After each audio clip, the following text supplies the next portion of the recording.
This is Cella, and I'm your host tonight for Mad Deep. And we're honored to have two filmmakers, John Paul Rice and Edgar Michael Bravo. Together they have formed No Restrictions Entertainment, which financed, produced, and distributed 6 independent films in the last 9 years. The award-winning acclaimed films are focused on topics like child abuse, homelessness, and mental health, all with a very unique twist. Tonight, Edgar and John join us as we discuss their latest film, A Child's Voice. Stay with us.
Hi, John. Hi, Edgar. Thanks so much for being with us today on Mad Deep.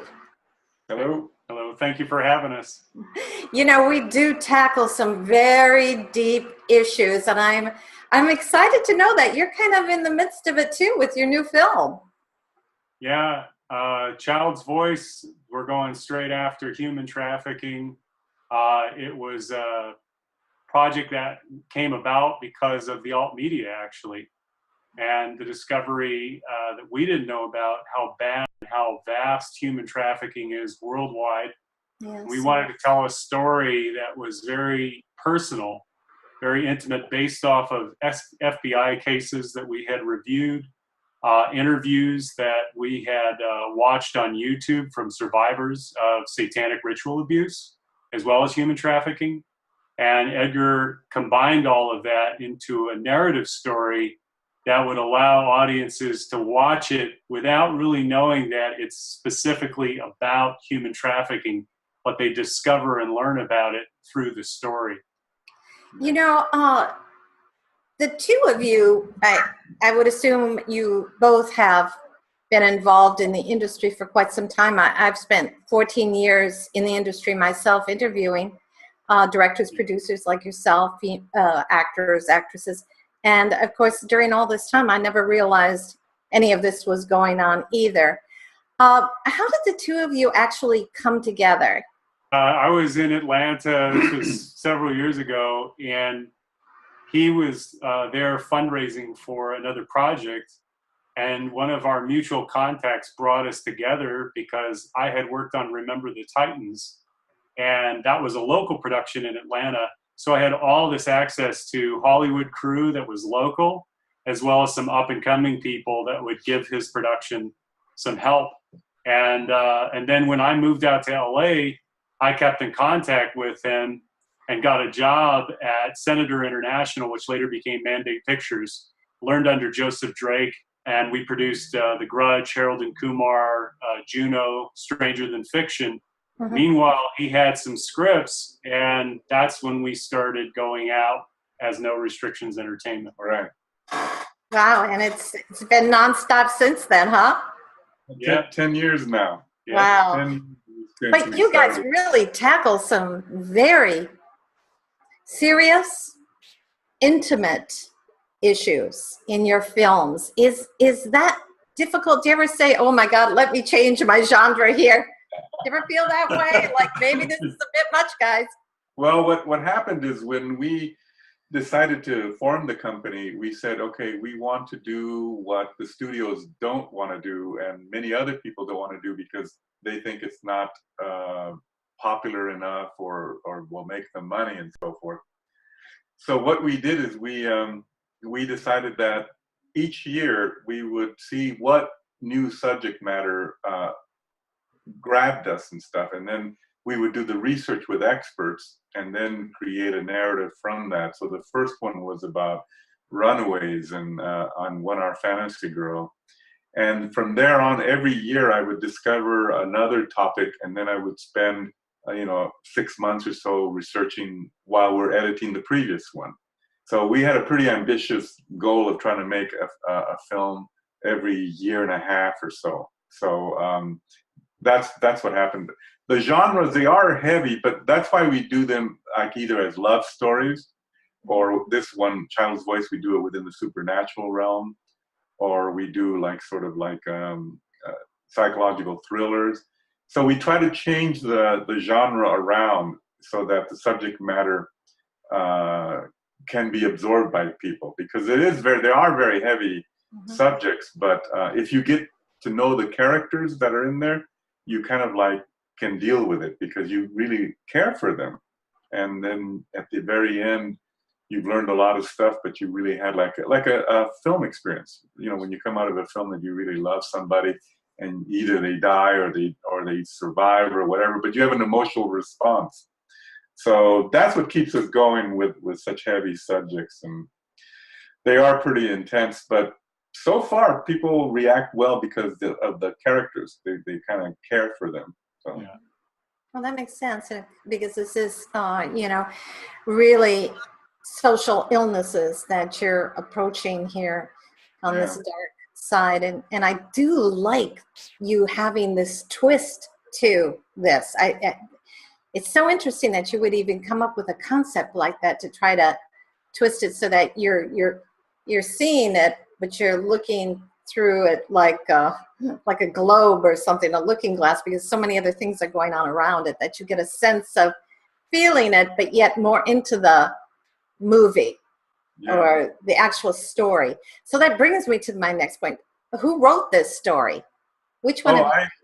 I write all of the stories. Oh, you write all of this stuff. Yeah, I write and direct, and that's why I meant that after I finish shooting one film, writing and shooting one film, while we're editing, I look around and see what subject matter grabs me and stuff, and then I go, okay, then I do the research and then I write afterwards. So I write. And John is a great guy who can read it from an objective point of view. Like when I'm going off on tangents and stuff, he's very good at it. No, I think you're kind of like strained from whatever is the core. So it's a good team, to have. It sounds like a creative producer. So that's what's it like when you're interviewing people for some of these issues? And are you looking for that actress type, that actor that can project this? Are you looking for something a little deeper, that perhaps they've experienced something that they can relate on screen? What are you looking for? We try to do it all within the art. And we generally work with people who are haven't been discovered yet. And what we do is we try to find someone who has an authentic presence. Their emotions are real. They don't phone it in. It's not like mugging. They really have emotions and stuff. So that's how we try to find our actors, because they then can, people can feel their authenticity, and then they go to care for them. So in our casting, we take a lot of time to find these people. Fortunately, in Los Angeles, there's a lot of actors and a lot of actors that come. So John is fantastic at casting. And so some of the people have had experience in some of the issues, but they don't tell us. We find out later, because we're just looking for the right character that has an honest presence. We've had a lot of actors in the past that'll tell us like how they connected with the material. And I typically, on the set, it's really more important that they're focused on his direction versus trying to get that out, because sometimes that can trigger things that are not explored yet, but that they feel safer to do so through the creative medium.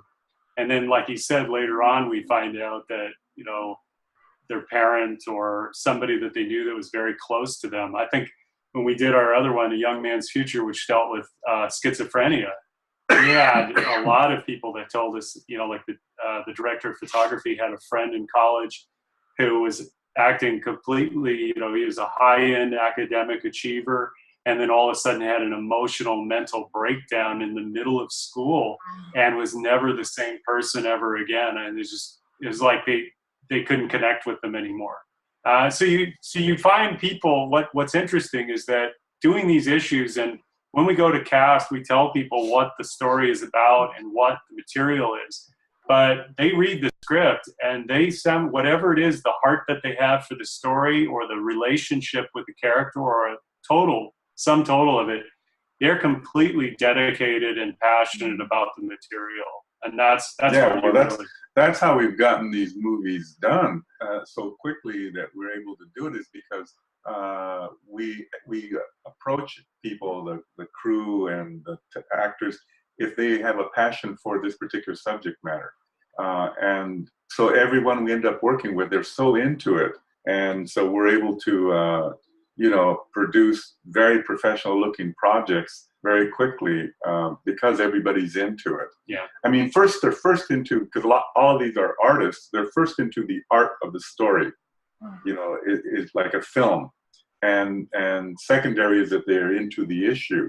And so they really get into it. And that makes these productions fun. There's not like horrible situations where, people are fighting and hurting each other and angry. My favorite thing is sci-fi. So anytime you go into that supernatural, I'm in it. I'm loving it. Oh, cool. That's cool. That's cool. Now, when I'm thinking about your cast, and I want to ask you about this young boy in the film. What was it like to cast a child in this? Because I saw your trailer. Yeah, you got me right away there. That little boy was very good. A very incredible young actor that is going to be very well known very soon. I bet. John found him, and he's so ahead of his, of his age. Like he's so realistic, and it was great directing him because he could take direction.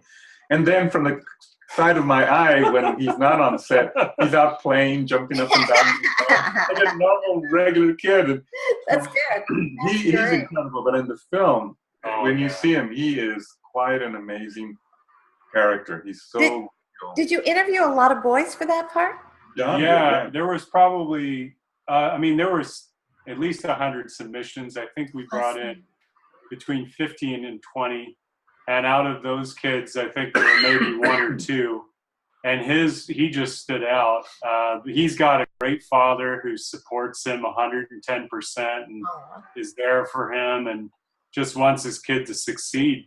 But yeah, it was really a pleasure. I mean, when we found him and saw his audition, I was there, but when you see it on camera later, it just popped. His presence just popped, and he had a reality to him that, it wasn't acting.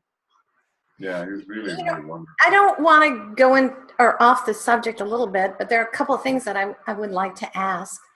Did you find it was difficult to cast a child at this particular time with Nickelodeon, with all these issues that are coming out with children molestation within our industry? I mean, I feel like I'm very upset and taken back by it all. Did you find that when you were interviewing children that you had to really feel like you had to reassure them that, and their parents, that the level of professionalism was truly there? Well, John, this was almost 7-8 months ago when we were doing it. Yes. Yeah, and it was just starting to break. But John, it works really well with actors and with the parents and stuff. So what helped out a lot is, first of all, a lot of the parents, they knew what it was about, so they wanted to help out. Great. That was the number one thing. They knew this was something we were tackling, a very tough subject, and they were going to be doing their part. Then the other thing is we've been doing it for 10 years. They have all our films, they're on Amazon and all that. So you could see the quality that we do. So, and you can read up on us and all our background and stuff. So They were very, very, very fantastic. The little girl's parents. Oh yeah. There's a little girl in the film also, and her sister. Amazing people, all totally into it because they said we got to do something about this, and this is what we can do. Right. So, and the other thing is we also meet with everybody face to face so that they can see who we are outside of the audition room. They know that they're in good hands with people that respect them, respect the subject matter, are not going to take advantage of them. Not to the extent of what Nickelodeon and others, but just to know that we have their best interest and safety in mind, so that when we're going to portray on camera or show something that is potentially disturbing, and we want to know that we want the parents to know and the child to know that everything is going to be handled in a manner that they can feel like their kid is not being just used for a film, but is actually being respected and taken into serious account for the profession of what we're all doing. So the little boy, John, how were you able to work with him in these situations where obviously you're not sharing with him what's going on? What was his understanding of the particular scenes? They look very intense. basically, with actors, child actors, you basically tell them something that they can understand, like that's your friend, or that's someone who's trying to bully you, or that's someone. You don't really tell them that this is terrible Satan worshippers and all that stuff. That will go over their head when they're that little. So basically, you give them situations that they can relate to. That's why I said like a bully, or your friend, or you're sad. Sometimes you do things. This is all like director kind of things, like sense memory type of things, like where if he's looking away at a different place, like either he's looking at away from the person who's hurting him, and you want to have a certain kind of look, you do totally the opposite. You tell them, think of something that's beautiful. Think of your best Christmas or best birthday party, and that your friend is there with you. And so suddenly you'll see that innocence and beauty in them. And the scene, you're in the scene, but you're seeing this horrible stuff and it contrasts. And then you read into it. Look at the child wanting to go away and seeing something more beautiful out there, which is actually part of the research I've done with a lot of therapists and everything, like Alice Miller and all that. Children do that. They, in the midst of horrible abuse, they split off into another place so they can survive. An So out-of-body experience. Yeah. So that's a little bit of the process I do with the actors, the children actors, because you can't tell them anything of the heavy stuff because it's just that won't make sense to them. Now, when your audience comes out of this film, what do you, Edgar and John, what do you want them to take away from this film? What do you want to feel? What would you like them to say about your film? That's a good question. That's a good question, actually, when you're writing a script too. Yeah. That's a very good way to focus your mind on your goal. For me, what I want them to feel is a combination of two things, and most of my movies have this. One is a very tough thing, like a very hard feeling of what is going on in the world. But the other one I want, and I try to go, is I want them to feel there is hope. There is great hope. So when they come out, they're like between two things, going, wow, that was so horrible that this stuff goes on. But no, there's ways out. And yes, there is hope, and we can, get through all this. That's kind of like what I'm looking for at the end of our movies. I share that. We've done in the past, we partnered up with organizations and charities. And so our first film, 1 Hour Fantasy Girl, we brought in a local organization called the Downtown Women's Center, which works specifically with women on Skid Row who are trying to rebuild their lives, get off of Skid Row, get a job, organize themselves, and get out of whatever bad situation that they're in. That experience was so awesome because we had, after the screening, we had the organization was there with a table, and they had brochures and sign-up sheets. And I would say that night alone of 200 and some odd people, at least 40 or 50 people signed up to be a volunteer of their organization. The main thing is that the first ththing that everybody asks when they're talking about this issue of human trafficking is like, what can I do? Because it's about kids and children, and it's horrible. It's horrifying to most people, especially if they've never learned about it. It's like us. We didn't know to the extent of what and how high it goes up, and history, unfortunately has a lot of pedophiles in it, and Harvey Weinstein is not an outlier in that regard. But the main thing is that what people can do in their lives, and the first one is your kid. Love your children, because the more you care for your children, they become strong and respected people. They have a sense of love and purpose inside of them, and they can't be easily picked off by these predators, because the predators, as you know, through the grooming, they use methods and ways to kind of try to feel these kids out and see what kind of home they come from, so that they can offer something that appears to be better.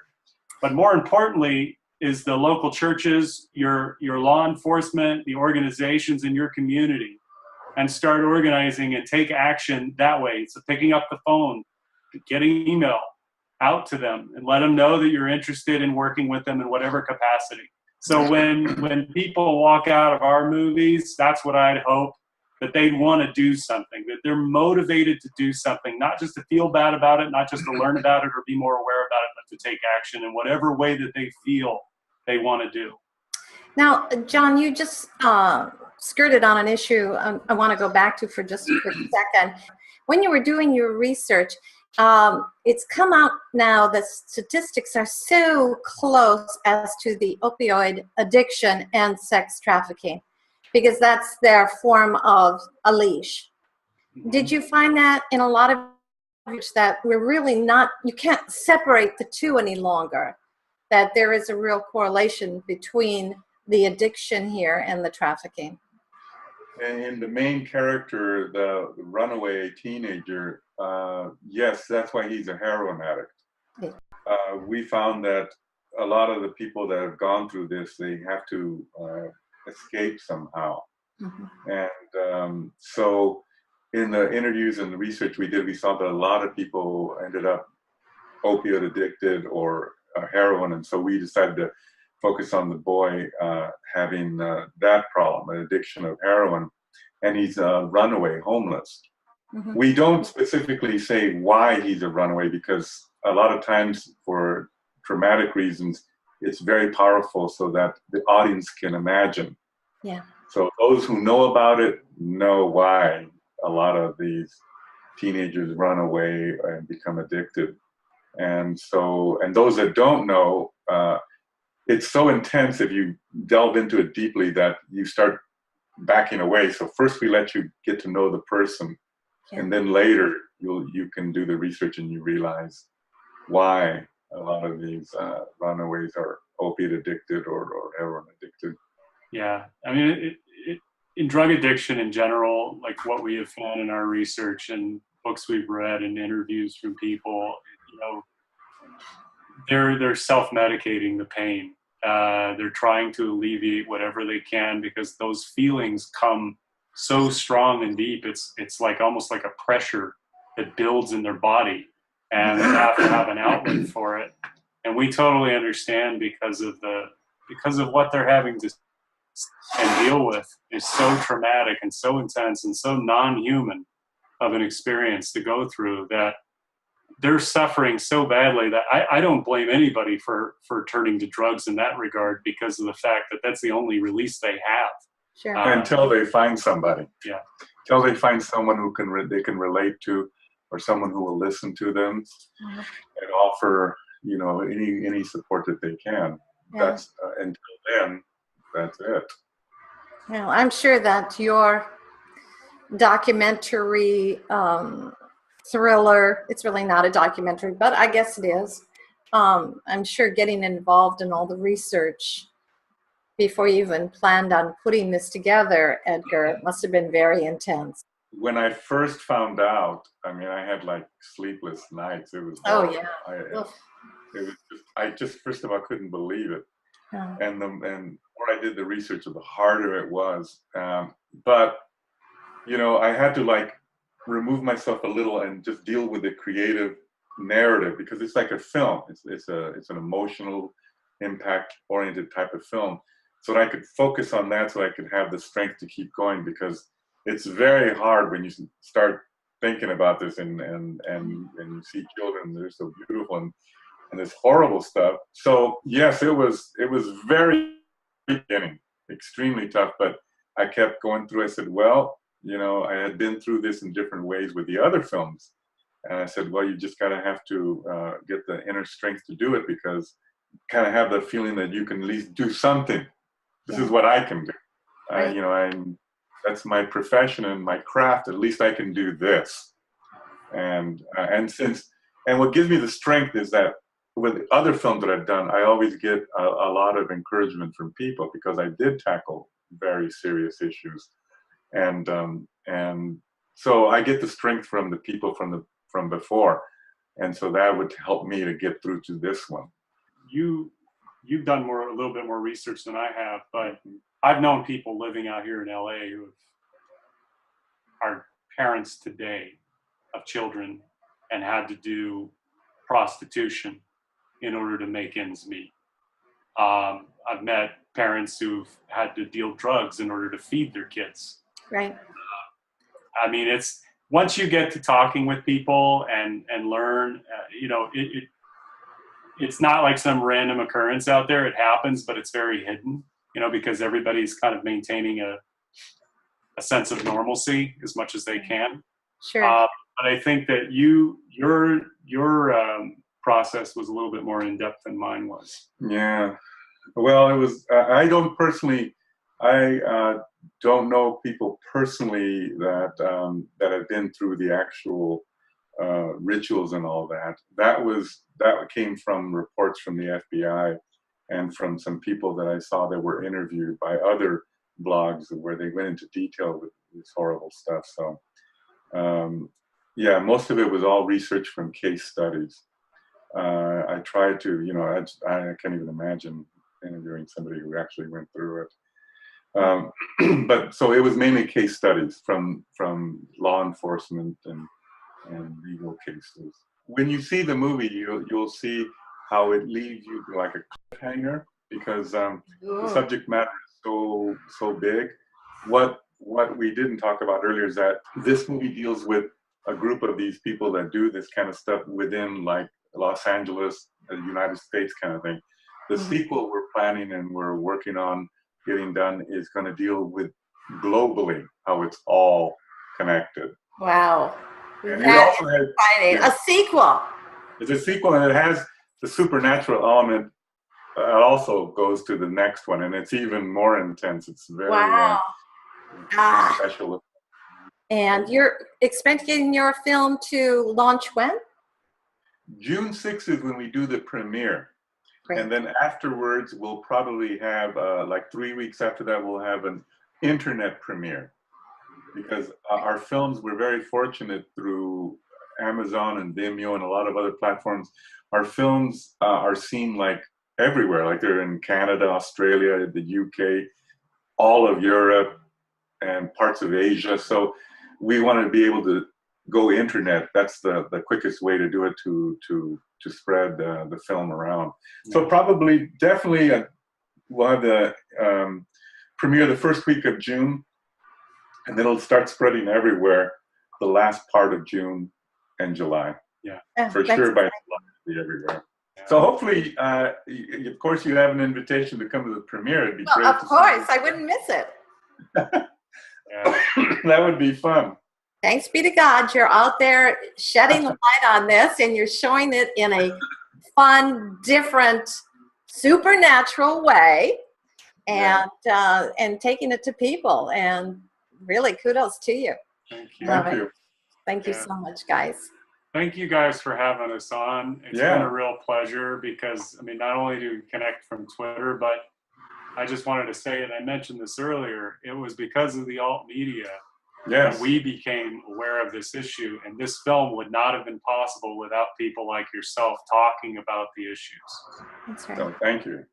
Well, Thank you. thanks so much, guys. God bless you in your journey. And I look forward to more great things. And how can we find you? How can our audience look at some of your other films? I guess Amazon. Where else can we go? You can go to norestrictionsent.com. Or just Google No Restrictions Entertainment. It should be one of the top searches up there. Thanks so much, guys. Thank Thank you. you. God bless. Appreciate it. Thank you.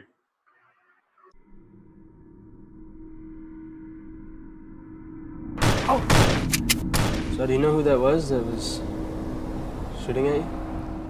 Stop, you little bitch! The guy in the pickup? Piece of shit! He was my boyfriend.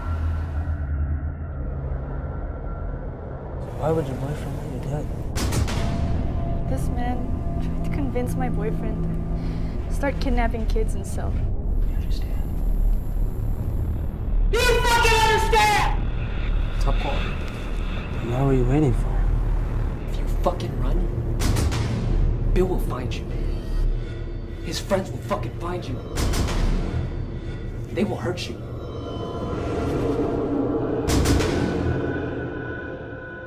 Help me.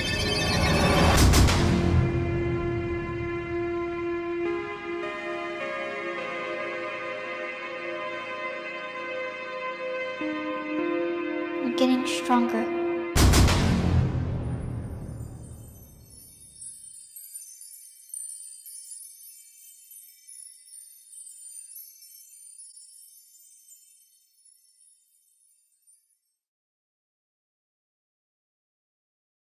That's a I'm wrap. expecting the director to say, cut. Yeah, right? Cut, Fred. We got to get Yes, more Fred. sophisticated, Robin. You know what you're going to have to do? You're going to have to get one of those clappers to come.